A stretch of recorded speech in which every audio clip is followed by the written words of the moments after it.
Hello दोस्तों, तो मैं आकाश कुमार स्वागत करता हूं आप सभी के प्यारे चैनल केयरवेल फार्मा में। तो आज की इस वीडियो में हम लोग बात करेंगे अपने सब्जेक्ट बायोकेमिस्ट्री के टॉप 10 मैथ्स एंड क्वेश्चन के बारे में। यानी कि फाइनली आज हम बात करेंगे इस सब्जेक्ट के 10 ऐसे मोस्ट इंपोर्टेंट क्वेश्चन के बारे में जिनको अगर आप लोग करके जाते हो, देखो पास तो आप आराम से हो जाओगे, लेकिन अगर आप लोग पूरी वीडियो को फॉलो करते हो अच्छे से तो आप लोग टॉप भी जो है कर सकते हो। तो मेरी रिक्वेस्ट रहेगी कि वीडियो आपको जो है कंप्लीटली और पूरी देखनी है। बाकी एक और रिक्वेस्ट है कि भाई प्लीज जो है वीडियो को लाइक कर देना और वीडियो को शेयर कर देना कि भाई वीडियो आपकी आ चुकी है। तो अपने क्वेश्चनों के बारे में बात करेंगे, लेकिन उससे पहले कुछ जरूरी बातें समझ लेते हैं। यहाँ पे हम समझेंगे आपका यूनिट वाइज ब्रेकडाउन। तो देखो, जो आपके यूनिट नंबर 1 है उसमें से लगभग मानो कि आपका 1-1.5 क्वेश्चन आता है, बाकी नहीं आता। लेकिन जो आपके यूनिट नंबर 2 है इसमें से सबसे ज्यादा क्वेश्चन आपके बनते हैं। यानी कि सिलेबस भी आपका बहुत ज्यादा लेंदी है और आपके क्वेश्चन भी जो है मोस्टली आपके यूनिट नंबर 2 से आते हैं। फिर आपके यूनिट 3 आती है, तो उसमें से भी ये मानो कि लगभग आपके 2 क्वेश्चन आ जाते हैं। लेकिन जो आपके यूनिट नंबर 4 है वो सबसे ज्यादा इंपॉर्टेंट हो जाती है कि उसमें से भी आपके बहुत सारे क्वेश्चन आते हैं। और जो आपके यूनिट नंबर 5 है उसमें से 1-1.5 क्वेश्चन, तो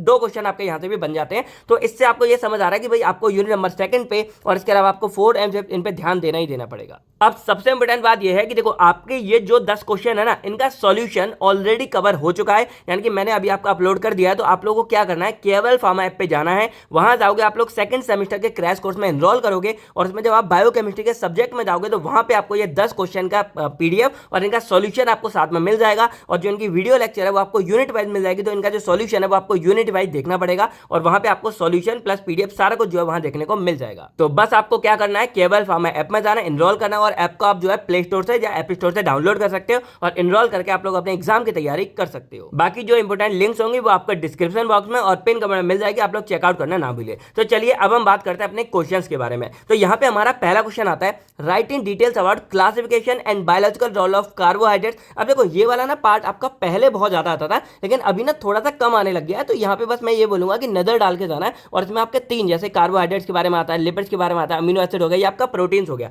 तो ये आजकल थोड़े कम आ रहे हैं, पर फिर भी आप जो है बैकअप के रूप में कार्बोहाइड्रेट्स के बारे में अच्छे से पढ़ के जाना। तो ये आपका एक क्वेश्चन हो गया। लेकिन इसके अलावा जैसे और में हमारा एक सबसे इंपॉर्टेंट क्वेश्चन आता है, डिफाइन बायो एनर्जेटिक। तो वैसे देखा जाए ये हमारा लार्ज है और ये हमारे छोटे वाले चैप्टर था, लेकिन फिर भी जो है इसके अंदर से हमारा क्वेश्चन बहुत बार आता है कि define bio energetic, right biological significance of ATP and cyclic AMP. यानी कि इन दोनों के बारे में बायोलॉजिकल सिग्निफिकेंस आता है, इनका स्ट्रक्चर वगैरह आप लोग देख लेना। और इसके अलावा ये जो हमारा एटीपी है, सीएमपी है, इनको हम यहाँ पे एनर्जी रिच कंपाउंड बोलते हैं। तो कई बार जो आपके एनर्जी रिच कंपाउंड नाम से आ जाता है। तो ये क्वेश्चन हो गया आपके लिए बहुत ज्यादा इंपॉर्टेंट, इसको आप लोग ध्यान से देख के जाना। फिर आपका यहाँ पे आता है एक छोटा सा पार्ट, यानी कि जो हमारे ये बायो एनर्जेटिक्स है ना, यानी कि ये जब आप पढ़ोगे एटीपी एनर्जी रिच कंपाउंड, इन्हीं के अंदर आपका एक टर्म आता है free energy, enthalpy and entropy. तो ये तीनों टर्म आपके 2 मार्क्स के अकॉर्डिंग काफी इंपॉर्टेंट है और वहां मैं आपको बता चुका हूं। तो यहाँ पे आपको सिंपल क्या करना है, इनका रिलेशनशिप आता है कि इन तीनों का रिश्ता क्या होता है और वो आपको गिव्स फ्री एनर्जी में मिल जाएगा। तो एक बार आप वहां पे जाकर चेकआउट कर लेना। बाकी रिलेशनशिप की बातें शायद आपको कम ही समझ आएंगी, तो चलो कोई नहीं, अपने को छोड़ो, लेकिन इन तीनों का जो रिलेशनशिप है ना उसके बारे में जरूर पढ़ लेना और जो एक पूरी क्वेश्चन बनती है वो बना के एग्जाम में आ जाना। तो अब जो हमारे नेक्स्ट क्वेश्चन आते हैं, यानी कि अगर मैं आपसे बोलूं question number 2, question number 3 and question number 4, ये तीनों के तीनों क्वेश्चन हमारे इतने ज्यादा इंपॉर्टेंट है कि इनको हम यहाँ बोल सकते हैं ऑल टाइम ब्लॉकबस्टर। जैसे मूवीज होती है ना जो हमेशा परमानेंट हिट हो जाती हैं, जैसे आपकी शोले हो गई, या आप बोल सकते हो अभी धूम 3 आई थी, या और आपकी धुरंधर 2 हो गई, या ऐसी जो मूवीज है ना ये ऑल टाइम ब्लॉकबस्टर हो जाती हैं कि ये इतना हाई मार्जिन कर लेते हैं। तो वही मानो कि आपका जो बायोकेमिस्ट्री का एग्जाम ये पूरा पेपर आएगा, उनमें ये 3 जो क्वेश्चन है इनको हम ऑल टाइम ब्लॉकबस्टर बोल सकते हैं कि ये क्वेश्चन आपके कभी भी कैसे भी जो है एग्जाम में आ सकते हैं और इनको ये मान के चलो कि आपको पढ़ के ही जाना है। तो यहाँ पे आपका 2nd क्वेश्चन आता है, एक्सप्लेन रेफ साइकिल, या इसको टीसीए साइकिल बोल देते हैं, इसी को हम जो है सिट्रिक एसिड साइकिल बोल देते हैं, with its energetic and significance. ये भी आपको बताना होता है कि एनर्जेटिक का मतलब क्या होता है कि इसमें जब ये पाथवे साइकिल पूरी चली थी तो कितनी एनर्जी हमारी बनी थी। तो आपको अब क्या करना है, कमेंट सेक्शन में ये टीसीए की फुल फॉर्म बतानी है, क्योंकि देखो इसकी सिट्रिक एसिड नहीं होती, आप ये मत लिखना, जो इसकी फुल फॉर्म है आपको कमेंट सेक्शन में लिखनी है। तो ये वाला जो आपका क्वेश्चन है ये मानो ऑल टाइम ब्लॉकबस्टर, यानी कि बहुत बार ये एग्जाम में आता है। तो ये क्वेश्चन बहुत ज्यादा इंपॉर्टेंट हो गया।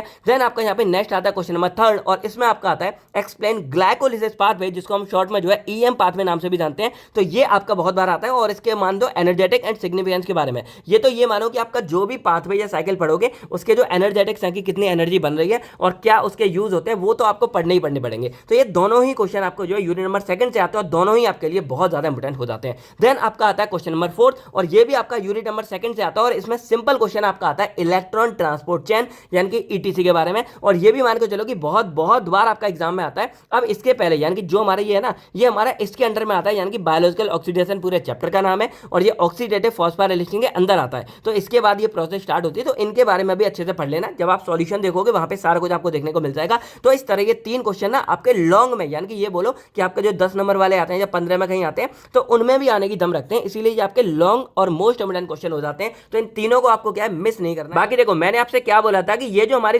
यूनिट सेकंड है ना, ये बहुत ज्यादा इंपोर्टेंट है और लेंथी, और सबसे ज्यादा क्वेश्चन इसमें से बनते हैं। तो 3 तो मैंने बना दिए, लेकिन इसके अलावा भी कई बार ये देखने को मिलता है कि जैसे हमारा एचएमपी शंट पाथवे है, ये भी कई बार हमारा आ जाएगा, या इसके अलावा ये शॉर्ट में जैसे ग्लाइकोजन स्टोरेज डिजीज क्या होते हैं, ये शॉर्ट में आ गया, या इनके अलावा डायबिटीज वगैरह वाला आ गया, या इसी के अलावा इन सब के अलावा भी इसमें जैसे ग्लाइकोनियोजेनेसिस, ग्लूकोनियोजेनेसिस, ग्लाइकोजेनोलाइसिस, तो ये हमारे बहुत सारे टॉपिक है। तो इनमें से कोई भी हमारे एग्जाम में शॉर्ट में आ सकता है। तो मैं क्या करूंगा, आपका जो सॉल्यूशन होगा ना उसमें इंक्लूड कर दूंगा, तो एक एक नजर आप लोग जब पढ़ोगे ना, तो नजर उस पर डालते हुए चलना, जिससे आपका वो पार्ट छूटे ना। बाकी ये 3 तो आपके इस पूरी यूनिट में सबसे ज्यादा इंपोर्टेंट हो जाते हैं, और ये तीनों को बिल्कुल भी आपको मिस नहीं करना है। तो अब हमारे इसके अलावा नेक्स्ट क्वेश्चन आता है यूनिट नंबर 3 से, और इसका भी जो पहला क्वेश्चन है, यानी कि discuss in detail about urea cycle with their significance and disorder, ये भी हमारा बहुत ज्यादा इंपॉर्टेंट है, और इसको भी हम जो है ऑल टाइम ब्लॉकबस्टर में डाल सकते हैं। यानी कि हम यहाँ क्या बोल सकते हैं, आपका unit 2nd, 3rd, 4th and ये 5th, ये क्वेश्चन आपके बहुत ज्यादा इंपॉर्टेंट हो जाते हैं। देन आपका यहाँ पे 6 क्वेश्चन आता है। अब इसके अंदर ना आपके कुछ पार्ट है, यानी कि फैटी एसिड के ऊपर क्वेश्चन आता है, इसीलिए मैंने एक साथ डाला है। तो यहाँ पे आपका पहला आता है beta oxidation of saturated fatty acid, then आपका आता है de novo synthesis of fatty acid, and आपका थर्ड आता है formation and utilisation of ketone body. तो जो आपका यहाँ पे बीटा ऑक्सीडेशन वाला पार्ट है, ये आपका सबसे ज्यादा इंपोर्टेंट हो जाता है। यानी कि यहाँ बोल सकते हैं कि जो आपके यूरिया साइकिल है और जो आपका beta oxidation of saturated fatty acid है, ये आपके लॉन्ग क्वेश्चन में भी आ सकते हैं, यानी कि 10 मार्क्स में भी आ सकते हैं, और ये आपका बहुत ज्यादा इंपोर्टेंट यानी कि ऑल टाइम ब्लॉकबस्टर वाले क्वेश्चन हो जाते हैं। तो इनको बिल्कुल भी आपको मिस नहीं करना है। अब इसके अलावा जो यहाँ पे अलग था, जैसे डी नोवो सिंथेसिस था, जहाँ पे फैटी एसिड कैसे बनता है, यहाँ पे कैसे उसका यूज होता है, और यहाँ पे कीटोन बॉडी कैसे बनती है, तो ये जो दोनों है ना आपके, ये थोड़े मोस्ट इंपोर्टेंट बोल सकते हैं। यानी कि भाई आ जाते हैं एग्जाम में, ऐसा नहीं है कि बिल्कुल भी नहीं आते हैं, लेकिन हाँ as compare to urea cycle and as compare to beta oxidation, ये वाले हमारे थोड़े कम इंपोर्टेंट होते हैं। पर फिर भी आपको जो इनको ध्यान देके जाना है, बाकी सॉल्यूशन आपको यहाँ पे सबका मिल ही रहा है। अब इसके अलावा ये जो हमारी पूरी यूनिट है, इसमें कुछ छोटे छोटे टर्म जैसे हमारा ट्रांसएमिनेशन हो गया, डोपामिन हो गया, टायरोसिन, यानी कि इनकी यहाँ मेटाबॉलिज्म वाला और लिपिड डिसऑर्डर हो गए, तो ये भी कई बार यानी कि 1-2 बार आपको देखने को मिल जाते हैं। तो अगर आप सारे ना कर सको, भाई होता है कि भाई इतने ज्यादा क्वेश्चन नहीं कर सकते, तो ये जो ट्रांसएमिनेशन वाला पार्ट है, इसको आप लोग जो है जरूर करके चले जाना, क्योंकि एक बार ये वाला हमारा आ जाता है, बहुत ही सिंपल है हमारा। तो ये हो गया आपका यूनिट नंबर 3 का। अब बारी आते हैं आपके unit number 4th and 5th के क्वेश्चन की। अब यहाँ पे मैं आपसे एक बात बोलूंगा, देखो ये जो आपके क्वेश्चन है ना, इनका सॉल्यूशन आपको सिर्फ जो है केयरवेल फार्मा ऐप के अंदर मिलता है, क्योंकि ये जो यूनिट 4th एंड 5th है, इनकी वीडियो प्लस पीडीएफ दोनों ही आपको ऐप के अंदर मिलती है, और बाकी के जो 3rd यूनिट तक होता है उनकी वीडियो आपको यूट्यूब पर मिल जाती है। लेकिन जो ये वाली है, इनका सिर्फ और सिर्फ आपको जो है ऐप के अंदर मिलता है। तो आप लोग क्रैश कोर्स में इनरोल जरूर कर लेना, जिससे आप इनके सॉल्यूशन को मिस नहीं करोगे, और इंपोर्टेंट तो ये हमारे बहुत है ही। तो यहाँ पे हमारा 7th क्वेश्चन आता है, explain structure and function of DNA and RNA. अब देखो यहाँ पे ना 2 क्वेश्चन एक तरह से हमारे बनते हैं बारी बारी से, जैसे हमारे यहाँ पे डीएनए वाला बन सकता है, यहाँ पे आरएनए वाला बन सकता है। अब जो हमारा डीएनए आरएनए है ना, इनमें सबसे ज्यादा, यानी कि अगर दोनों में कंपेयर किया जाए, तो हमारा डीएनए वाला पार्ट ज्यादा इंपोर्टेंट है, और इसीलिए मैंने क्या लिखा है, डीएनए वाला हमारा ज्यादा इंपोर्टेंट है। अब जो हमारा डीएनए है, उसमें मेनली हमारे जो डीएनए रेप्लिकेशन होगी वो आ जाता है, डीएनए का हमारा स्ट्रक्चर क्या है, फंक्शन क्या है, ये आ जाता है, और ये थोड़े कॉम्प्लेक्स, लेकिन हाँ बहुत ज्यादा इंपोर्टेंट है, क्योंकि हमारी बॉडी से कनेक्टेड टॉपिक होते हैं। तो ये वाले आप एक बार जरूर देख लेना। तो ये जो आपका डीएनए वाला पार्ट है, ये सबसे ज्यादा इंपोर्टेंट हो जाता है, और ये आपका लॉन्ग में आ सकता है, या हम बोल सकते हैं कि ये वाला जो पार्ट है, इसको हम यहाँ पे इस वाली यानी कि ऑल टाइम ब्लॉकबस्टर वाली कैटेगरी में लेके आ सकते हैं। अब यहाँ पे आपका सेकंड आता है आरएनए और आरएनए सिंथेसिस के बारे में, जिसको हम ट्रांसक्रिप्शन बोलते हैं। तो ये भी आप एक बार पढ़ लेना। देन यहाँ पे आपका प्रोटीन सिंथेसिस आता है, जिसको हम ट्रांसलेशन बोलते हैं। तो ये बोल सकते हैं कि हाँ ये हमारे इंपोर्टेंट है, बस हाँ डीएनए से थोड़ा कम है, तो लेकिन इनको देख के आपको जाना ही जाना है। बाकी ये जो दोनों यानी कि ट्रांसक्रिप्शन ट्रांसलेशन है, ये बोल सकते हैं कि डीएनए से आरएनए, आरएनए से ये बनता है। तो इस पूरे को यानी कि ये जो प्रोसेस है, इसको हम यहाँ पे जीन एक्सप्रेशन भी बोल देते हैं। तो अगर बाई चांस कभी आपका, जैसे तो होता नहीं, अगर बाई चांस मान लो कभी जीन एक्सप्रेशन नाम से आ जाता है, तो आपको उसके अंदर जो है ट्रांसक्रिप्शन ट्रांसलेशन दोनों के बारे में बताना होता है। तो इन दोनों को आप लोग अच्छे से करके जाना। अब हमारा आता है यहाँ पे क्वेश्चन नंबर 8, और जो हमारा क्वेश्चन नंबर 8 था वो हमारे यूनिट 4 का पार्ट है, लेकिन हाँ इतना भी ज्यादा इंपोर्टेंट नहीं होता जितना हमारा ये वाला होता है। तो यहाँ पे हमारा सिंपल देखो, एक हमारा आता है प्यूरिन न्यूक्लियोटाइड की सिंथेसिस एंड डिग्रेडेशन के बारे में, और एक हमारा आता है पिरिमिडिन के बारे में। तो यहाँ पे इन दोनों में क्या करना है, आपको प्यूरिन वाले को बिल्कुल मिस नहीं करना है, क्योंकि प्यूरिन वाला पार्ट आपका काफी ज्यादा इंपोर्टेंट हो जाता है। और मैंने इसको थोड़ा शॉर्ट करके आपका एक पेज का बना बता दिया, तो केवल वही पाथवे आपको याद करना है, आपका यहाँ पे काम हो जाएगा। और इसके अलावा ये कुछ शॉर्ट नोट है, जैसे आपका हाइपर यूरियासीमिया गॉट हो गया, तो ये प्यूरिन का जब डिग्रेडेशन होता है उससे आता है, तो ये सब थोड़ा बहुत आप देख लेना। देन आपका यहाँ पे 9th क्वेश्चन आता है एंजाइम के बारे में, और बोल सकते हैं कि ये वाला जो क्वेश्चन है ये पूरा का पूरा ही आपके लिए बहुत ज्यादा इंपॉर्टेंट हो जाएगा। अब जो 9th क्वेश्चन है ना वो कोई लॉन्ग में नहीं आता, इसलिए मैंने यहाँ पे नहीं लिखा, ये ना आपके शॉर्ट कुछ क्वेश्चन होते हैं। अब यहाँ पे हमारा पहला क्वेश्चन आता है define enzyme, then nomenclature and IUB classification of enzyme.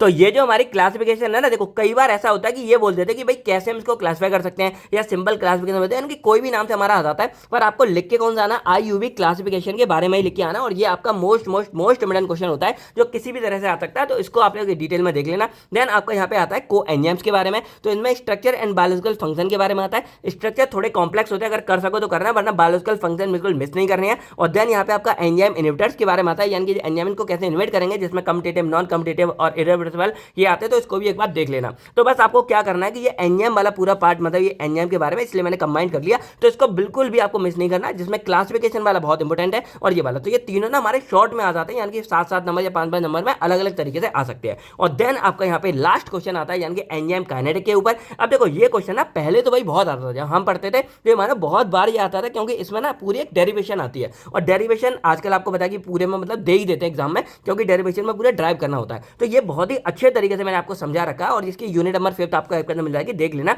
तो ये मानो कि ऑल टाइम फेवरेट क्वेश्चन होता है, बट अभी थोड़ा कम आ रहा है, पर मैं ये बोलूंगा भाई करके जाना, क्योंकि एक ही डेरिवेशन है पूरे बायोकेमिस्ट्री में, और ये कभी भी आपकी आ जाती है, तो भाई करके जाना। और इसी में यानी कि जो हमारे एंजाइम्स हैं इनकी फैक्टर अफेक्टिंग भी कई बार आता है, कि कौन कौन से फैक्टर हैं जो इनको अफेक्ट कर सकते हैं। तो ये हो गया हमारा क्वेश्चन नंबर 10। यानी कि अब अगर देखा जाए तो हमने पूरे के पूरे अपने 10 मोस्ट इम्पोर्टेंट क्वेश्चन यहाँ पे देख लिए हैं, और आप लोग समझ भी चुके होंगे कि कैसे क्वेश्चन आता है, क्या आता है। थोड़े क्वेश्चन कॉम्प्लेक्स बोल सकते हैं, लेकिन हाँ सब कुछ आपको क्लियर हो गया होगा। तो अब अगर एक बार रिवाइज करें, देखो पहले आपका कार्बोहाइड्रेट ये सब वहाँ पे क्लासिफिकेशन बायोलॉजिकल रोल आते हैं, तो थोड़ा कम आता है, तो पर फिर भी देख के जाना। पर इधर आपका जो एनर्जी रिच कंपाउंड है, यानी कि एटीपी, साइक्लिक एमपी और इनका रिश्ता जो है रिलेशन, ये सब अच्छे से करके जाना। देन आपका यहाँ पे टीसीएस साइकिल वाला आता है, बहुत ज्यादा इंपॉर्टेंट है, इसकी फुल फॉर्म आपको बतानी और इसको करके जाना है। देन आपका ग्लाइकोलिसिस पाथवे, और यहाँ पे बायोलॉजिकल ऑक्सीडेशन में इलेक्ट्रॉन ट्रांसपोर्ट चेन, ये तीनों के तीनों आपके बहुत ज्यादा इंपॉर्टेंट ऑल टाइम ब्लॉकबस्टर, इनको करके जाना। और इसी में कई बार जैसे यूनिट सेकंड मैंने बताया था, कई बार आपका चैंपियन पाथवे या स्टोरेज डिसीज या जो बाकी के छोटे मोटे टॉपिक है ये आ जाते हैं, तो एक बार इन सबको देख के जाना। और देन आपका यहाँ पे आता है यूरिया साइकिल के बारे में, जो सबसे ज्यादा इंपॉर्टेंट है।